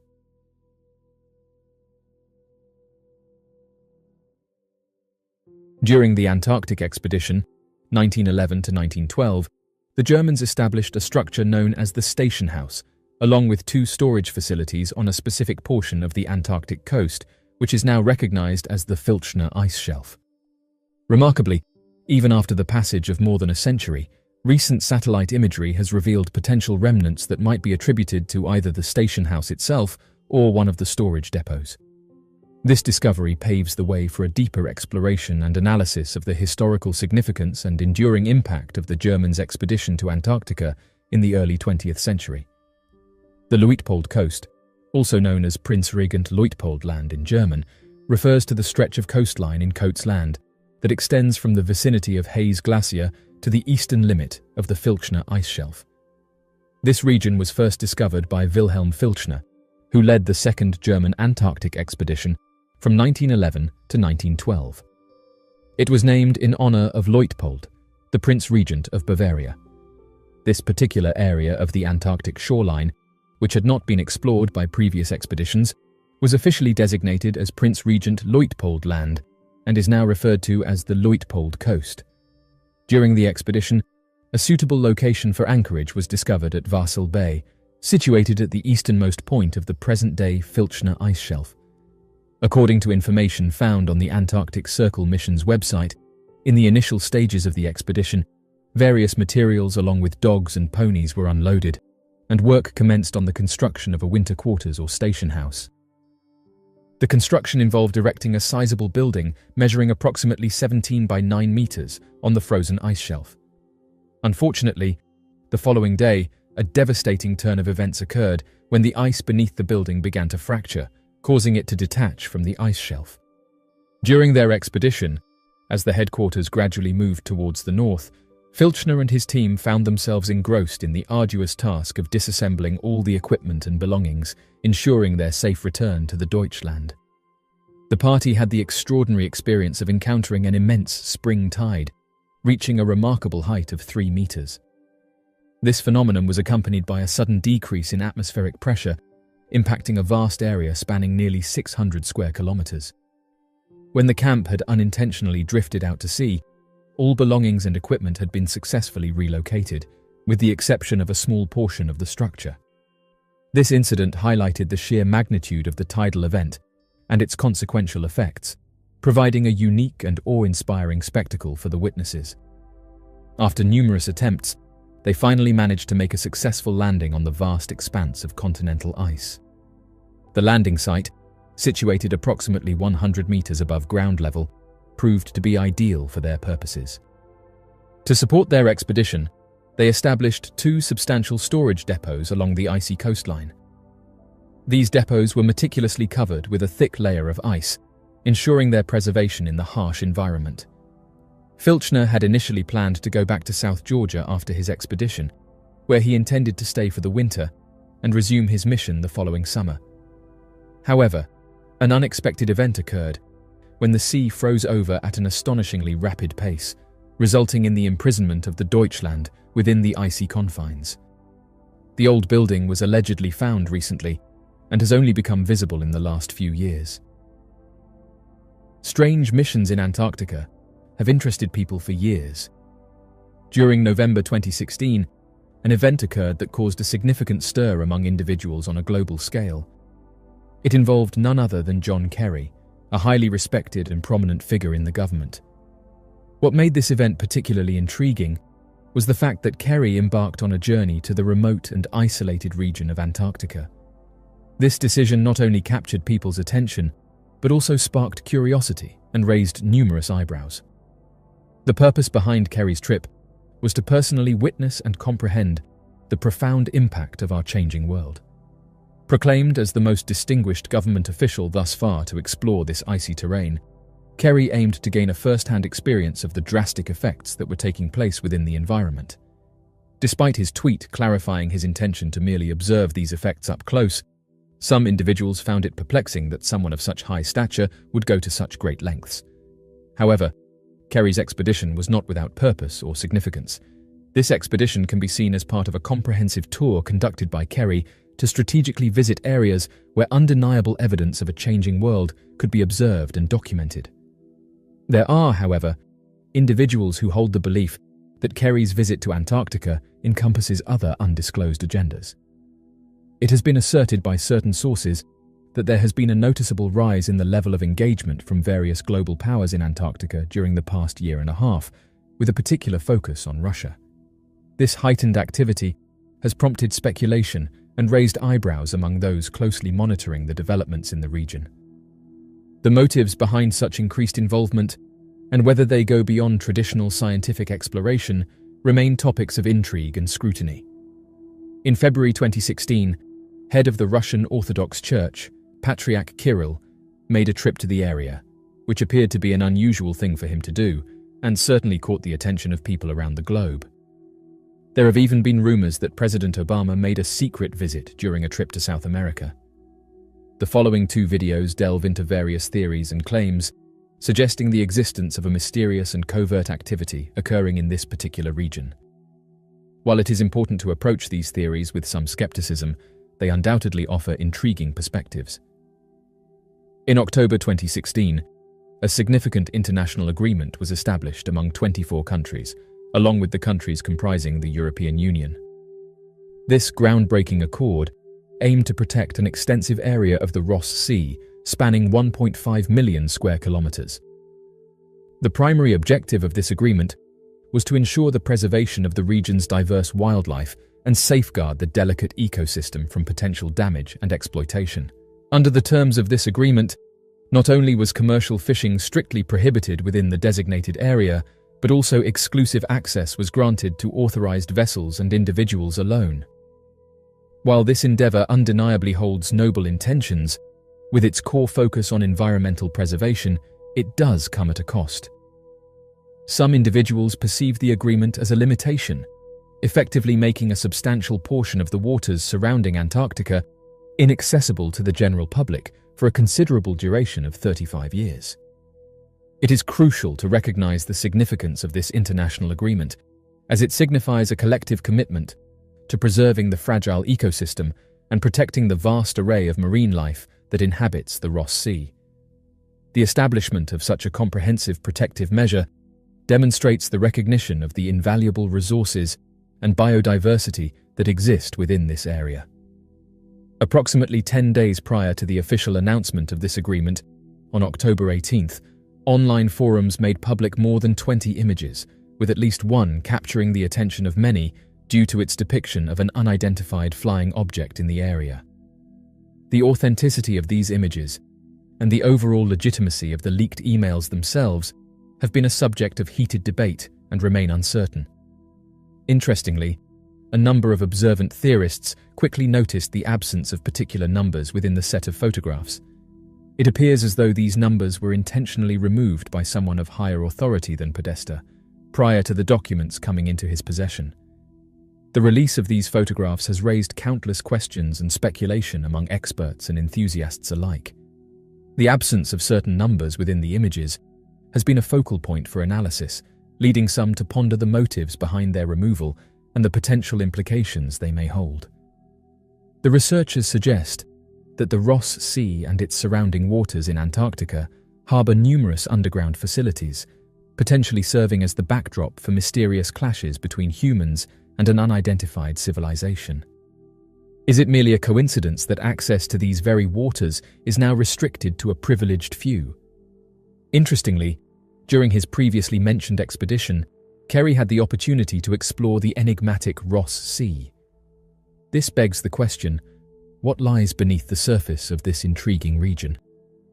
In the preceding year, numerous accounts surfaced regarding the presence of peculiar automobiles within the vicinity, where an increase in unidentified flying object activity had been reported. Additionally, when scrutinizing Google Earth imagery, an intriguing sight was captured. A seemingly saucer-shaped vessel had collided with the frigid surface. The enigmatic nature of these vehicles grew even more perplexing when it was observed that there were no discernible tracks leading to their current position, which curiously appeared to be directed towards the crash site of the aforementioned craft. The convergence of these extraordinary circumstances has sparked considerable interest and speculation among both experts and enthusiasts. Strangely enough, these images emerged in 2011, but then vanished without a trace, with no indications of their subsequent movements. This enigmatic occurrence raises numerous questions and adds to the intrigue surrounding the incident. Further investigation into the nature and origins of these objects is warranted in order to shed light on this perplexing phenomenon. The expansive and frigid landscape of Antarctica, renowned for its harsh weather conditions and remote location, has witnessed an array of captivating UFO sightings that have intrigued many in recent times. Although most people associate this isolated continent with scientific exploration and desolate surroundings, an increasing number of credible sources are reporting a surge in UFO encounters, indicating that Antarctica may serve as a thriving hub for advanced activity. In-depth investigations and accounts from reliable witnesses have shed light on the presence of unidentified flying objects in this enigmatic region. Far from being mere anomalies, these sightings showcase a comprehensive view of the UFO phenomena occurring in Antarctica. The exploration of unidentified flying objects in Antarctica has a rich history that spans several decades. It all began in the early 1940s, amidst the chaos of World War II, when Allied forces embarked on a top-secret mission called Operation High Jump. Led by the renowned Admiral Richard E. Byrd, this ambitious expedition was originally intended to establish a research base in the icy expanse of Antarctica. Little did they know, they would encounter astonishing aerial phenomena that defied explanation. During Operation High Jump, the Allied forces were met with an array of bewildering sightings. These sightings, which continue to captivate researchers and enthusiasts to this day, left a lasting impression on those who witnessed them. Admiral Byrd, a renowned explorer, made astonishing claims of encountering unidentified flying objects during his expeditions. According to his vivid accounts and corroborating testimonies from his crew members, these extraordinary aircraft possessed the extraordinary ability to traverse from one pole to another in a matter of seconds. It was evident that these flying saucers showcased technological advancements and capabilities that were far superior to anything known or devised by any nation on Earth during that era. Since that time, the continent of Antarctica has remained a prominent location for numerous sightings of unidentified flying objects, which has piqued the interest of esteemed researchers, intrepid explorers, and even military personnel. These sightings, spanning across several decades, have been well documented and originate from a wide array of sources, leaving little room for doubt that something extraordinary is occurring within the icy and desolate expanse of Antarctica. One of the most intriguing elements of UFO sightings in Antarctica lies in the unquestionable credibility of the eyewitnesses. These remarkable incidents have been recounted by individuals hailing from diverse fields, such as military personnel, scientists, and pilots, lending immense weight to their testimonies. Without exception, these accounts vividly depict encounters with unidentified flying objects that display astonishing attributes and behaviors that defy explanation and challenge our understanding of the world around us. Witnesses have occasionally recounted encounters with unidentified flying objects that exhibit extraordinary and unexplainable behaviors, surpassing the limits of our current understanding of physics. These anomalous movements encompass abrupt alterations in trajectory, stationary suspension in mid-air, and acceleration rates that far exceed the capabilities of conventional aircraft. These vivid descriptions present a perplexing challenge to our knowledge of aerodynamics and propulsion systems, arousing skepticism and prompting a deeper examination of these phenomena. Moreover, the vast desolation that characterizes the landscape of Antarctica, coupled with the rigorous protocols implemented for scientific research activities, significantly decrease the chances of any misidentifications or hoaxes occurring. In this region, witnesses are highly skilled and extensively trained individuals who possess a deep familiarity with the observation and documentation of natural phenomena. As a result, their accounts of unidentified flying object sightings hold an exceptional level of credibility and fascination. The presence of military personnel in Antarctica has had a significant impact on the frequency of UFO sightings in the area. During the height of the Cold War, both American and Soviet soldiers stationed in Antarctica reported a multitude of encounters with unidentified flying objects. These sightings were not isolated incidents, but rather a consistent phenomenon that involved unidentified objects conducting surveillance flights and showcasing remarkably advanced flight capabilities. The involvement of military personnel in Antarctica during the Cold War era played a crucial role in these UFO sightings. In 1965, an incident of great significance took place when American research aircraft witnessed a remarkable event over the vast expanse of Antarctica. This well-documented encounter left a lasting impression on the pilot, Commander George J. Kubas, and has since become a topic of intrigue and curiosity. The sighting involved a series of unidentified objects soaring through the skies with an otherworldly proficiency. These mysterious UFOs not only defied conventional explanation, but also showcased maneuvers that surpassed the capabilities of any known aircraft. In the last few years, there has been an increasing scientific curiosity surrounding UFO sightings that occur in Antarctica. Researchers and explorers are eager to unveil the mysteries behind these perplexing encounters. It is argued by certain scientists that the distinctive environmental conditions prevailing in Antarctica, characterized by its extreme cold and isolation, may create an environment conducive to the occurrence of extraordinary aerial phenomena that are yet to be comprehended by mainstream science.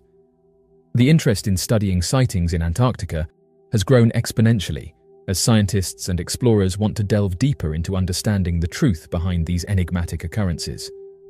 Researchers have delved into an extensive investigation, aiming to establish a potential connection between UFO sightings in Antarctica and the peculiar magnetic anomalies or geothermal activity prevalent in the region. These theoretical propositions endeavor to shed light on the enigmatic presence of unidentified objects in this area and propose the existence of natural or terrestrial elements that could potentially contribute to these sightings. One of the most intriguing interpretations regarding UFO sightings in Antarctica centers around the potential presence of extraterrestrial beings.